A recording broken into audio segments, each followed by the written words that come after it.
Hey there, I am Lauren, and when I talk about karma, I mean that it is the universe's way of keeping things in check, whether it takes 5 minutes or 5 years. You know, I did not exactly grow up with silver spoons and all that jazz. My parents passed away when I was just a teen, leaving me to fend for myself. It was a rough start to say the least. After their passing, I bounced around from one foster home to another, never really finding a place that felt like home. Once I aged out of the foster care system, I had to figure out how to survive on my own. I took whatever job I could get, usually low-paying jobs that barely paid the bills. But life has a funny way of throwing bricks at you, and one day, I found myself jobless with no savings to rely on. Rent was due, and there I was, stuck between a rock and a hard place. I could not keep up with the rent, so I packed up my stuff and ended up living in my old beat-up car. Homelessness was not something I'd ever imagined for myself. After 2 months on the streets, I was at my lowest point. Each day was a struggle, just trying to find food and shelter. But then, amid all that darkness, I met Edgar. Edgar's life was not a walk in the park either. He lived in this tiny one-room apartment with his mom, and they were both working their tails off to make ends meet. Our stories were pretty similar, and we were both trying to keep our heads above water. Fate brought us when I got a job together at Chick-fil-A where we both worked, and that's where our journey began. Our story is not your typical love story with fancy dates and all those nice things. We were both in survival mode, and we leaned on each other for support. Instead of dating, we focused on helping each other out. We wanted to break free of the cycle of financial struggle that had defined our lives for so long. We were both determined to get ahead and build a better future. Our mantra became simple: learn, grow, and persevere. Edgar found a job that offered better opportunities and a higher income. I, too, started landing more stable positions that aligned with my career goals. Our finances improved, and we started saving diligently. One of our proudest moments came when we finally had enough savings to buy our first house together. My mother-in-law, Maya, also moved in with us. So there we were, in our cozy home, making our dreams come true. One day, the much-awaited thing happened. Edgar popped the big question, and in the funniest and sweetest way possible. He held a Chick-fil-A sandwich with a ring in a box. Lauren, you know we have been through it all. From those days when we struggled just to get by to now, owning this beautiful house together. Remember that time when we were working the late shift at Chick-fil-A and you made the biggest milkshake mess ever? Moments like that one, the laughter in the middle of chaos, made me fall for you even more. And speaking of falling for each other, remember that night when we closed the restaurant together? It was pouring rain, and we shared an umbrella on our way to your tiny apartment. I do. We were drenched, but somehow it felt like the most romantic moment ever. Lauren, every day with you has been a treasure. From Chick-fil-A to this moment. So, will you marry me and make the rest of my days just as special? Oh my God, baby, absolutely, yes. Maya, my mother-in-law, and I never quite clicked. It was like mixing oil and water. Our exchanges were few, conversations awkward, and an unspoken tension always lingered even though we lived under the same roof. When Edgar proposed to me, I was elated beyond words.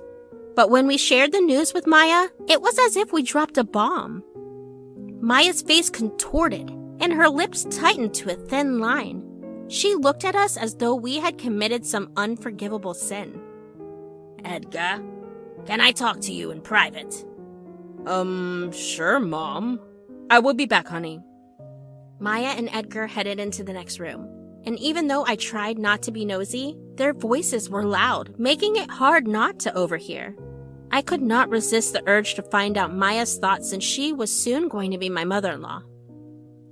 Look, Edgar, when you were dating her, I kept my lips sealed. But marrying her? I'm scratching my head here. Back when you two first met, we were not rolling in riches. But now that you have a good life, she's the one you want to settle down with? I mean, think this through, son. She's been through some tough times, and we have never had to deal with homelessness. Mom, you are missing the bigger picture. Lauren and I have been each other's everything in ways you can't imagine. It's not about her past. It's about what we've built together and the love we share. Well, I hope you're not jumping the gun. I can't help but wonder if she's a good match for our family. She doesn't come from the same background as you. At least you had a mom and a roof over your head at all times. You really don't know what these homeless people are like. The things they have done, the places they have been. It's not a world you're familiar with. I can't help but wonder if Lauren is just trying to entrap you in this marriage. You know, not everyone out there is as genuine as they seem. Mom, you need to understand something. Homeless people are still people. They are human beings who have been faced unimaginable hardships. And guess what? Both of us could have ended up in their situation with just a few strokes of bad luck. From that conversation Edgar had with Maya, I could not help but feel like she had strong reservations about me. It was evident that she did not approve of our relationship, and it stung.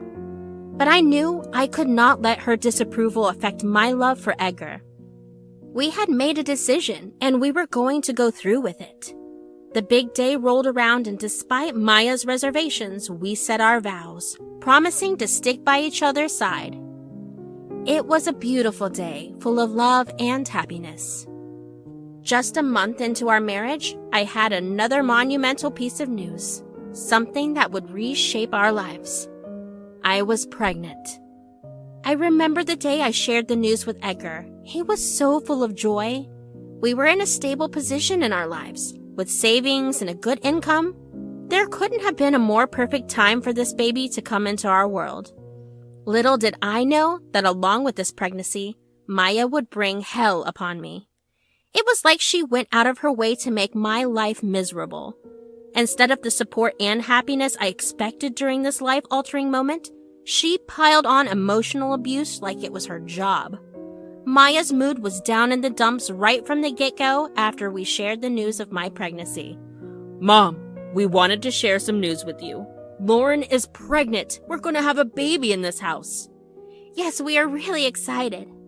Pregnant already? Well, I guess that is what happens when you rush into things. Just don't tell me there's going to be a little one out of this girl's womb running around here in this house soon. Come on, Mom. Not right now. Why the hell would you say that? I remember how excited you have always been at the thought of being a grandmother. You can even start your knitting again and make some warm clothes for the baby. Well, not when the mother of the child is someone like Lauren. I would prefer to keep my distance from the baby. Mom, I thought you would be happy about this. Lauren, it's about time you stopped calling me Mom. I have been meaning to tell you this. I'm Edgar's mom, not yours.